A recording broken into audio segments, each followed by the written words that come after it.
anybody who isn't familiar with B Corp, explain what all of this is, this whole certification process and what it stands for.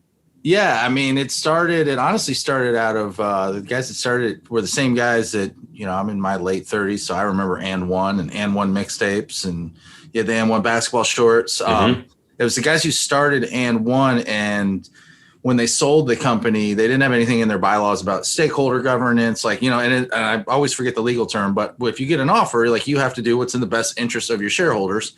And they got an offer, they had to sell, because they weren't majority shareholders. So when the shareholders vote, that's it. So they had a really cool company. I mean, they had factories overseas where they were paying American living wages. Their employees here had top of line benefits, and they found a way to make it work, without also having to then charge $400 for a pair of shoes.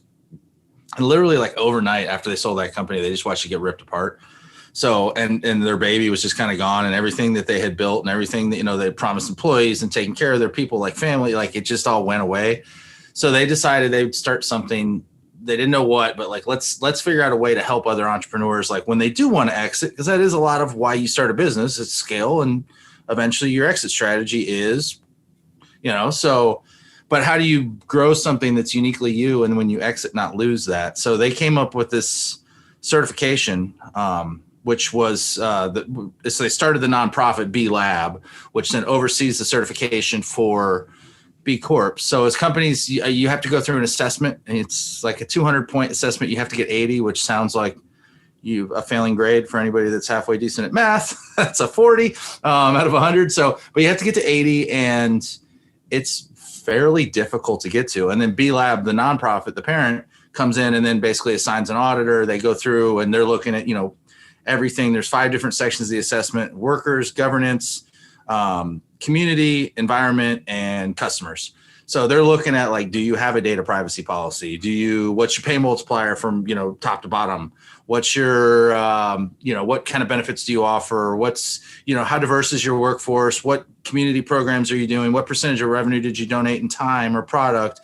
So you basically go through this and you're assessing your company. And then ultimately, if you get through that audit with a score greater than 80, you're a certified B Corp. So high barrier to entry. That's why I always call it kind of the gold standard of corporate social responsibility, because there's so much out there now where, even on products, there's just make-believe things on products now that don't mean anything. Yeah.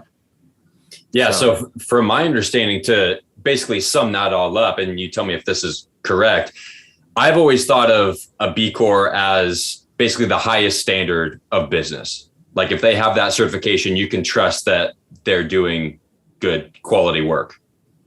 Yeah. I think that's, and again, I wouldn't say that any of them are perfect, because, I've had bad days working at the B Corp I work for, and I've had friends leave their company, they're burning me out or whatever. But a lot of times too, it's a smaller company sometimes, or a medium-sized company. And, we've grown to the point now where I only wear one hat, but I used to wear 6 different hats. You're flying around and helping this thing scale. But I think some of that purpose kind of kept me there, because I knew what I was building and I knew who I was building it for and with.